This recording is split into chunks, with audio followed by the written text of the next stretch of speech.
de ocio, ¿no? Y ya después sí depende de un trabajo de disciplina diaria, ¿no? De desarrollar esas ideas. Algunas se presentan casi completas, ¿no? Como me ocurrió a mí en este libro con La Vanagloria, que es un cuento que yo soñé, me desperté sobresaltado en la noche, porque yo sentía que había perdido esa carta de Octavio Paz, que me había escrito que me la habían rayoneado. Y entonces anoté esa idea, ¿no?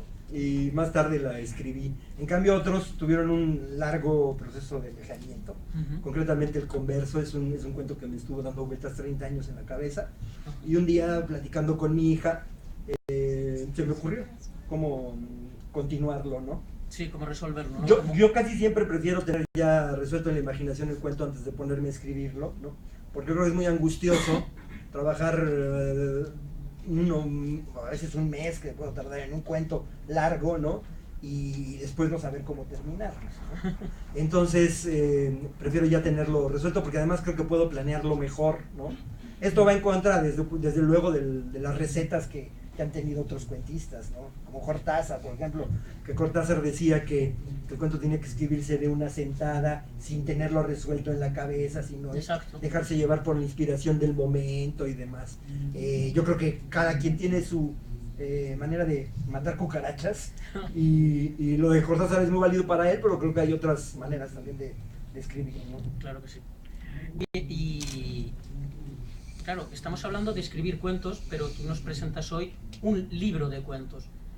Y aquí sí que me gustaría que hablaras un poco de la génesis de La ternura caníbal. Tú has ido agrupando todos los cuentos y has visto un hilo, una columna vertebral entre todos los cuentos, y has hecho descartes y tenemos aquí tu libro.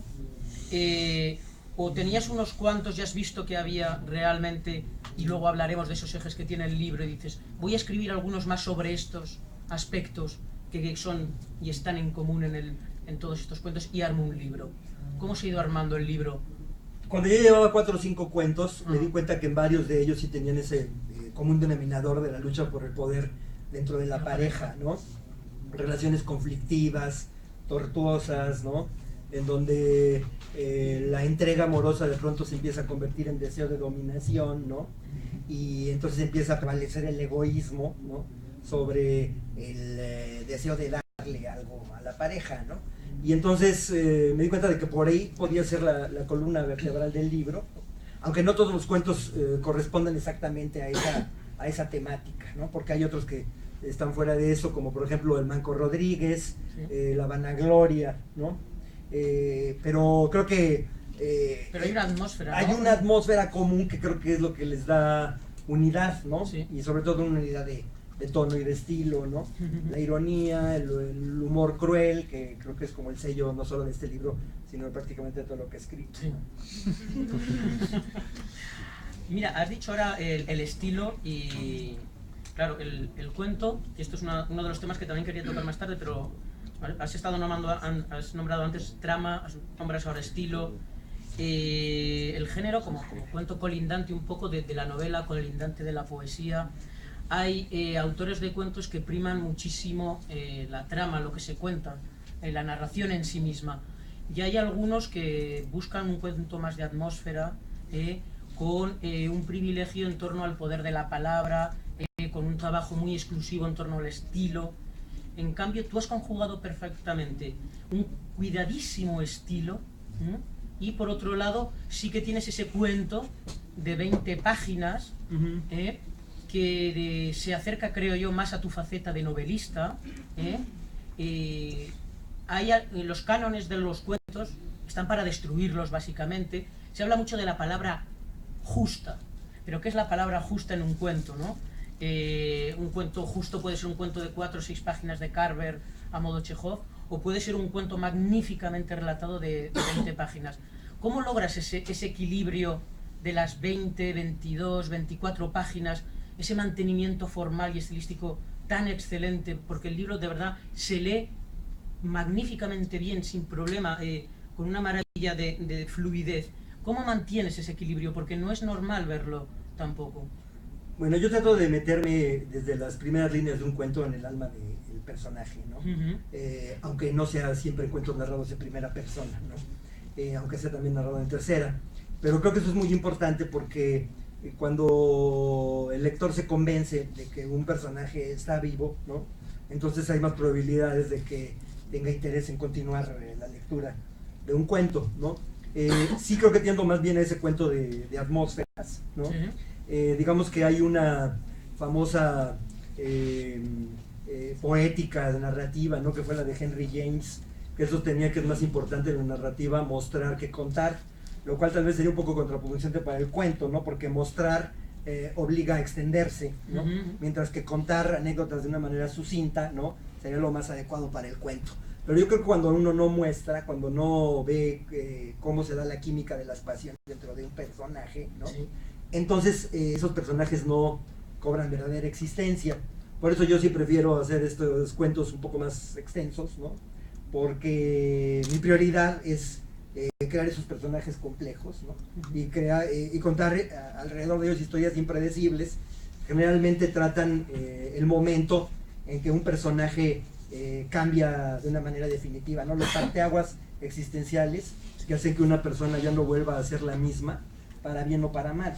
Sí, eso me interesa mucho lo que has dicho ahora y bueno, no lo tenía apuntado, pero sí que es verdad que muchos de tus cuentos empiezan mostrando ya una primera exigencia muy buena al lector, porque empiezan un poco in media res, o sea, como la historia ya ha comenzado. Por ejemplo, el cuento que citabas antes del entierro maya, nos encontramos con el desenlace de una pareja, pero previamente ya están marcadas muy bien las relaciones y las complejidades. O sea, es verdad que no muestras, que eso a lo mejor nos llevaría a ese largo desarrollo de la novela, pero sí sugieres muy bien. O sea, la técnica de la sugerencia en las 20 páginas también es posible. Claro que sí, porque creo que con la misma historia, por ejemplo, de ese cuento, o del converso, de los ríos desnudos, alguien hubiera podido escribir una novela, sí, ¿no? Pero yo creo que a mí nunca me ha gustado en la literatura la hojarasca, ¿no? Es algo que me molesta mucho cuando leo novelas, ¿no? Que siento que se le pudieron haber suprimido 200 páginas, ¿no? Y en cambio creo que el cuento tiene esa eficacia, esa contundencia, ¿no? Que es lo que me atrae mucho del género. Claro, claro, porque cuando uno está escribiendo una novela y lleva 200 páginas se dice, ahí va, esto no funciona, esto no vale. Cualquiera las tira a la papelera. Claro, cuando llevas un cuento y llevas 4 o 6 páginas dices, esto no funciona, coges las 6 páginas y las retiras. Duele menos. Duele menos, ¿no? ¿Retiras muchas veces 6 páginas de vez en cuando?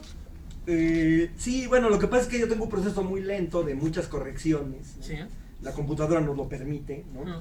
De modo que escribo poco, 2 cuartillas cuando mucho al día, ¿no? Pero esas cuartillas las trato de perfeccionar al máximo, ¿no? Y hasta no estar satisfecho con ellas no avanzo más, ¿no? Y una última cosa que te quería preguntar un poco así del cuento antes de que entremos en el libro, y ya os digo que podéis preguntar cuando queráis, que es el orden de cómo has ido armando el orden, porque claro, vosotros cuando salgáis corriendo a comprar el libro, porque vais a salir corriendo, ¿no? Abriréis el libro, abriréis el libro y muchos de vosotros diráis, bueno, ahora me tengo que ir a casa en el camión, tengo 40 minutos, y cogéis un cuento que más o menos creáis que os va a durar una lectura de 40 minutos. O abréis por el índice y decís, oiga, los reyes desnudos, esto me va a gustar, lo voy a leer. Os habéis cargado el trabajo de Enrique Serna.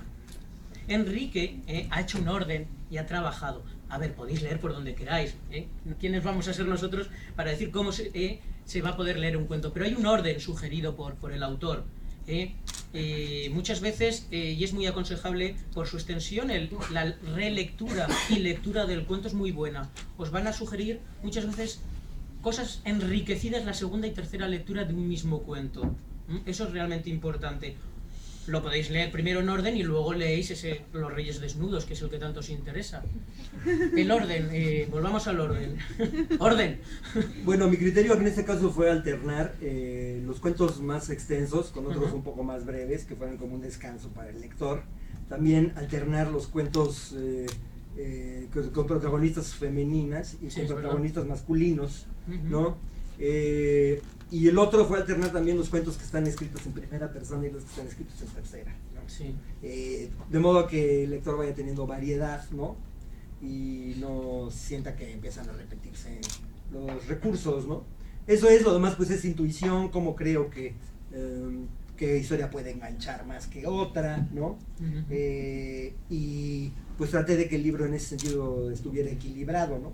Por supuesto que estoy seguro que cada quien tendrá sus preferencias, ¿no? Dirá, este me gusta más que otro, o no me gusta ninguno, pero lo que traté fue más o menos de que el libro tuviera un nivel parejo de calidad.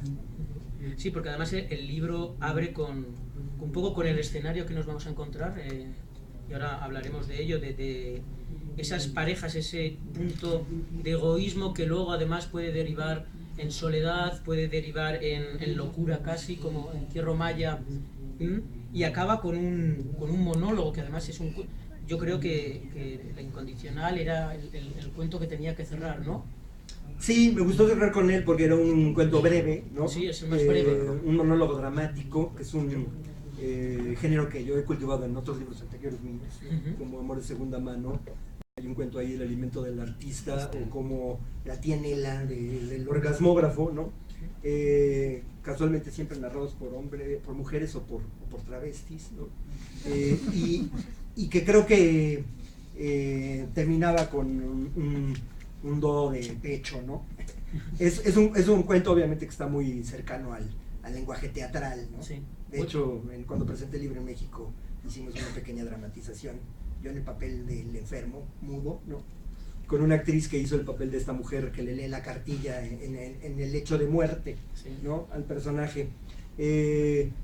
Y bueno, creo que eso es una de las cosas que muestra también mi idea de la literatura, en donde yo siempre he pensado que cada vez que uno escribe está entremezclando los tres principales géneros, ¿no? La poesía, el drama y la narrativa.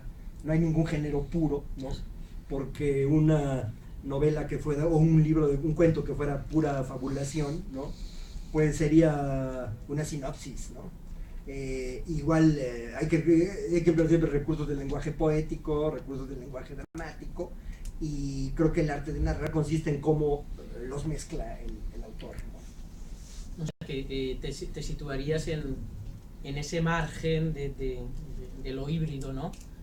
Fuera límites de géneros y mezclemos los géneros, ¿no? Busquemos todas esas posibilidades que da mezclar lo poético en un cuento con la capacidad narrativa que nos da la novela, que es además hacia lo que vamos, ¿no? Sí, claro. Yo creo que hay que tener una cierta graduación, ¿no? Para saber en qué momento hace falta que dramatizar, ¿no? Sí. En qué momento hace falta una imagen o una metáfora que puede intensificar las emociones o la manera como están expuestas las emociones de un personaje, ¿no? Por ejemplo, los momentos, las expresiones eróticas, ¿no? Los arrebatos de furia, de cólera, y eso pues lo va dando la intuición, la experiencia literaria y el oficio. Y ya si nos vamos un poquito a La ternura caníbal, empecemos por lo que va a leer el lector. La ternura caníbal es un oxímoron. Oxímoron es como decir el joven viejo, es reunir dos palabras que en principio parecen contrapuestas, y yo creo que viendo el catálogo de Páginas de Espuma es uno de los mejores títulos que tiene la editorial, y esto no te lo había dicho personalmente, quiero decirlo aquí delante de la gente, pero me parece un título maravilloso. ¿Cómo titulas? Porque nos cuentas un poco la historia de este título, yo ya sé una parte, pero también me gustaría cómo llegaste a este título o cómo llegas a títulos de cuentos, ¿no? Y cómo llegaste a La ternura caníbal, que resume muy bien lo que has dicho, la lucha de poder que siempre se establece entre parejas. Pero... Sí, lo de los títulos es curioso. Por ejemplo, hay un cuento que es Soledad Coronada, ¿no? Sí. Que yo originalmente lo iba a titular con una frase que se llama Solo como un perro, ¿no? Porque este era un regaño que a mí me hacía mi madre cuando yo era niño y hacía berrinches, ¿no? Yo tenía la mala costumbre de que, por ejemplo, cuando perdía un partido de ping pong, le aventaba la raqueta al contrincante. Era un niño encantador. No jugaremos y un muy buen perdedor. Entonces mi madre me regañaba y me decía, te morirás solo como un perro. Y a mí se me ocurrió titularlo así, pero estaba en ese momento viviendo en Madrid, fui de paseo a Alcalá de Henares, y entonces había unos letreros que estaban anunciando la coronación de la Virgen de la Soledad, y decía Soledad Coronada. Y dije, no, ese título es una maravilla. Y se lo cambié, ¿no? Y le puse ese título. En cuanto a la ternura caníbal, pues es un título que se me ocurrió después de darle muchas vueltas, porque quería dar esa idea de los sentimientos encontrados, ¿no? Que se dan en la pareja, entre esa voluntad de amar y la voluntad de destruir, ¿no? Que pues, es algo que son fuerzas con las que creo que todos siempre estamos luchando, ¿no? Porque en las relaciones de pareja me parece que es muy difícil distinguir la frontera en la cual uno, en lugar de beneficiarse mutuamente, empieza a destruirse mutuamente, ¿no? A veces algunos la atravesamos sin darnos cuenta, ¿no? Y extrañamente cuando la gente que vive en ese tipo de situaciones puede sentir que todo el tiempo está entregándose abnegadamente, cuando en realidad le está clavando los colmillos en la yugular a su pareja, ¿no? Y esa ambigüedad de sentimientos y de emociones era la que a mí me interesaba mostrar, porque por ejemplo en el cuento del entierro maya, ¿no? El general que le propone a su esposa un pacto suicida, ¿no? Porque está enfermo del corazón y le han dicho que tiene pocos meses de vida, ¿no? Realmente siente que ella tiene la obligación moral, ¿no? De morirse junto con él, porque es la manera de demostrarle su amor, ¿no? El egoísmo creo que es muy ciego, ¿no? Totalmente. O sea, tú sientes que lo que es bueno para ti tiene que desearlo también tu pareja, ¿no? Aunque eso implique sacrificarla, ¿no? Entonces yo por eso me interesan ese tipo de personajes, ¿no? Que creen que están haciendo el bien en el momento en que están cometiendo las peores atrocidades. Claro, desde ese sentido, y tú lo has dicho, el libro se constituye un poco como una antropología sentimental. Comentaste una vez, es verdad que exploras los sentimientos y bueno, sentimientos encontrados, ¿no? No, yo decía que era un tratado de antropofagia sentimental. Sí, que eso es otro paso. Sí. Pero lo que decías los personajes, que esto sí que me interesaba mucho, porque sí que es verdad que cuando en la ternura caníbal los personajes están perfectamente delineados, construidos, y a partir de ahí se abre la historia. En esos poquitos personajes que se crean y que a veces son sometidos a una pareja, muestras ahí un laboratorio un poco de lo que luego día a día nos podemos enfrentar nosotros, más allá de nuestras parejas, más allá de nuestra ternura caníbal, porque aquí encontramos ese egoísmo, pero que puede ser egoísmo en cualquier faceta de nuestra vida. Encontramos amor enfurecido, encontramos reacciones inesperadas, encontramos violencia, locura. Es un libro también que atraviesa el tema de la soledad. Esto, ¿cómo lo verías? Bueno, yo creo que una de las cosas que hace que a veces las relaciones amorosas sean angustiosas, ¿no?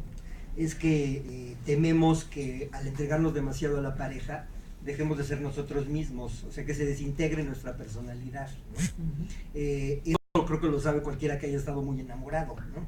Y entonces ese riesgo creo que a veces lleva a los amantes a un retroceso, ¿no? A volver a acorazarse, digamos, en el egoísmo y en el individualismo, para decir, no me voy a destruir, no voy a transformarme para convertirme en lo que mi pareja quiere que sea, ¿no? Y ahí es donde empieza esa lucha, que creo que dramáticamente es muy interesante, ¿no? Porque nos muestra, digamos, la lucha de las personas que están resistiéndose a desdibujarse, ¿no? Y eso lo tengo, por ejemplo, en el cuento de los Reyes Desnudos, donde hay una rivalidad de celos profesionales, ¿no?